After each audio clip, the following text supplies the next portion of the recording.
Very good morning. Please sit down.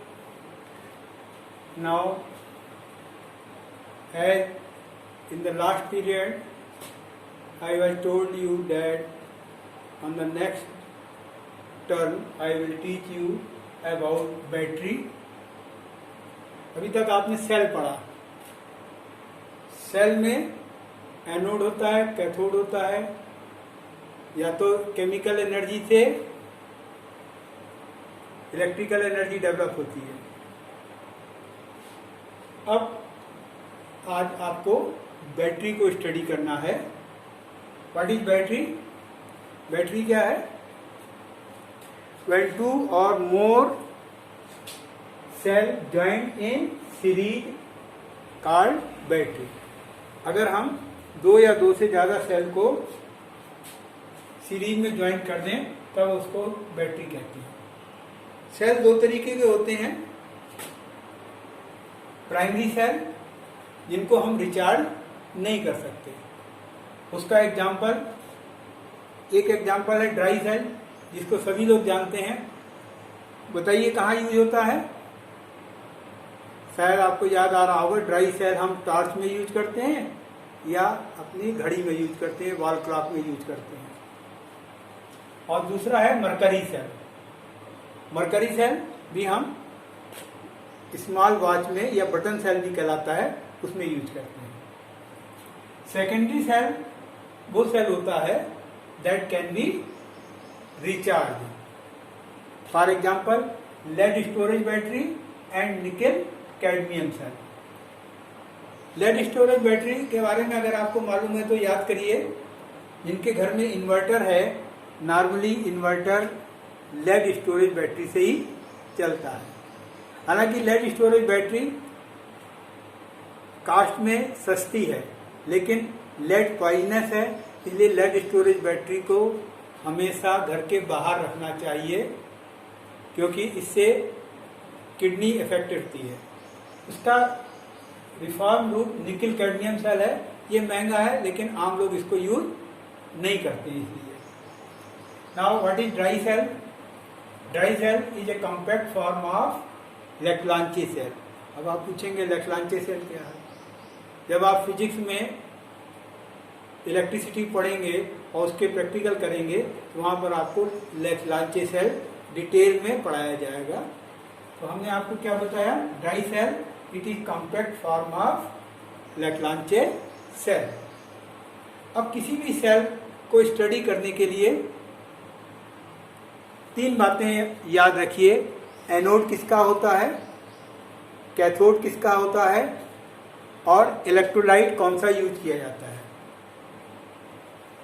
फिर anode पे क्या रिएक्शन होती है, कैथोड पे क्या रिएक्शन होती है, उस सेल से कितनी वोल्टेज डेवलप की जाती है, और कहाँ पर उसका यूज किया जाता है.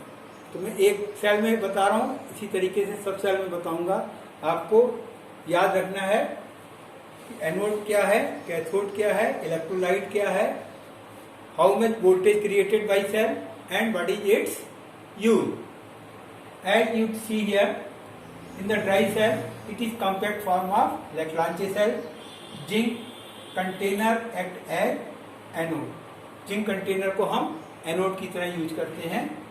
Graphite rod surrounded by manganese oxide and carbon powder act as cathode.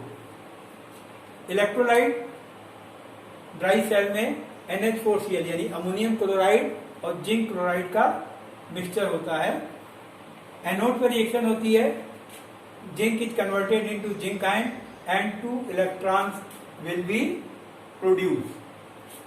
And at the cathode manganese oxide and ammonium ion accept electron and it form manganese oxide hydroxide and ammonium. It create 1.5 volt and it is used in torch and clock. It has no long life because ammonium chloride corrode the zinc container. आपने घर में भी देखा होगा कि torch में अगर cell बहुत लंबे समय तक पड़ा रहता है तो लीक कर जाता है, जिसको आप लीक करना कहते हैं। लीक करने का मीनिंग क्या है कि जिंक कंटेनर क्रोड हो जाता है, उसमें होल हो जाता है और अमोनियम क्लोराइड और मैग्नीज ऑक्साइड और कार्बन का मिक्सचर ब्लैक कलर का होता है, तो लीक हो जाता है। इसलिए ड्राई सेल को लंबे समय तक यूज नहीं कर सकते हैं।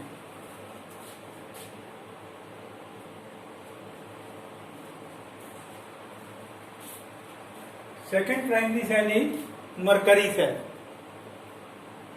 In the mercury cell, anode act as zinc and mercury amalgam. Amalgam आप समझते हो, alloy, it is a kind of alloy, but in alloy, here one metal is mercury and other may be sodium or may be zinc. Anode act as zinc mercury amalgam. Cathode act as mercury oxide and carbon act as cathode, and here electrolyte is used, potassium hydroxide and zinc oxide.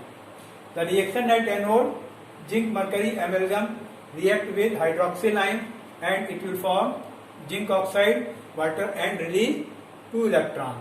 Reaction at cathode, mercury oxide, water accept electron and it will create or produce mercury liquid and again hydroxyl ion, which is again reused. It create or produce voltage 1.35 volt and it is used in hearing aid and camera. On the next turn, I will teach you about secondary cell. Thank you.